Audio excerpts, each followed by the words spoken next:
இதயங்களை மேலே எழுப்புங்கள்.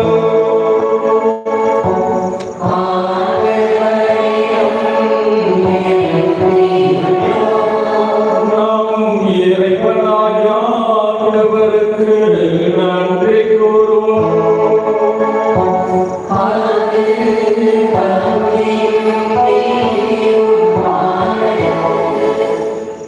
ஆண்டவரே, தூயவரான தந்தை, என்றும் உள்ள எல்லாம் வல்ல இறைவா, என்னால் எவ்விடத்தில் நாங்கள் உமக்கு நன்றி செலுத்துவது எப்பொழுதும் கன்னியான புனித மரியாவின் விழாவில் நாங்கள் உம்மை போற்றி புகழ்ந்து மாட்சிமைப்படுத்துவது மெய்யாகவே தகுதியும் நீதியுமாகும்.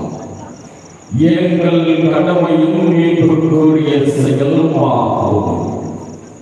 தூய ஆவி நிழலிட்டதால் அந்த அன்னை உம்முடைய ஒரே திருமகனை கருத்தாங்கி தமது கன்னிமையின் ஆட்சியில் நிலைத்து நின்று நிலையான ஒளியாகிய எங்கள் ஆண்டவர் இயேசு கிறிஸ்துவை உலகிற்கு அளித்தார். அவர் வழியாகவே உமது வாழ்வை வானூதர் புகழ்கின்றனர்.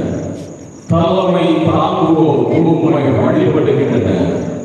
அதிகாரம் செலுத்துவோர் உம் திருமுன் நடுங்குகின்றனர். வானங்கள் அவற்றில் உள்ள ஆற்றல்களும் சேராபீன்களும் ஒன்று கூடி அக்களித்து கொண்டாடுகின்றனர்.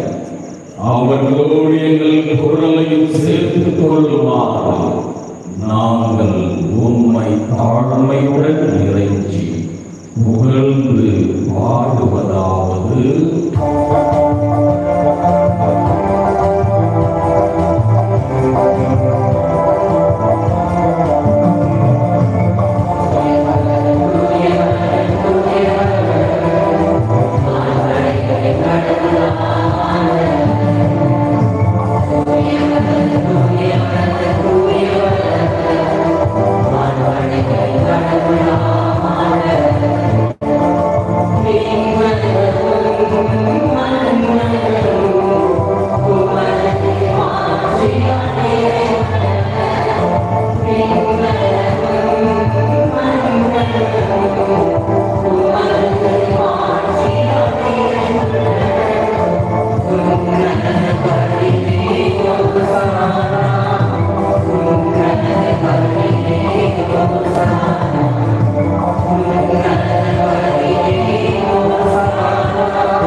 ஒரு சாதாரண ஒரு அப்பமும் திராட்சை ரசமும் ஆண்டவருடைய திரு உடலாக திரு ரத்தமாக மாறுகின்ற இந்த நேரத்தில் நம்முடைய ஜெபங்களை, நம்முடைய மன்றாட்டுகளை, விண்ணப்பங்களை இந்த அப்ப ரசத்தோடு காணிக்கையாக ஒப்புக்கொடுத்து நாம் ஜெபிப்போம்.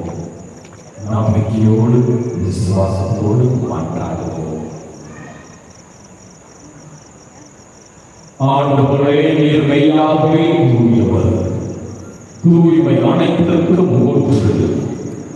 ஆகவே உம்முடைய தூய ஆவியை பொழிந்து இக்காணிக்கைகளை தூய்மைப்படுத்த உம்மை வேண்டுகின்றோம். இவ்வாறு ஆண்டவரே இயேசு கிறிஸ்துவின் திரு உடலும் இரத்தமாக எங்களுக்கு இவை மாறுபடுவார். அவர் பாடுபட உள்ளம் கனிந்து நம்மை கையளித்த போது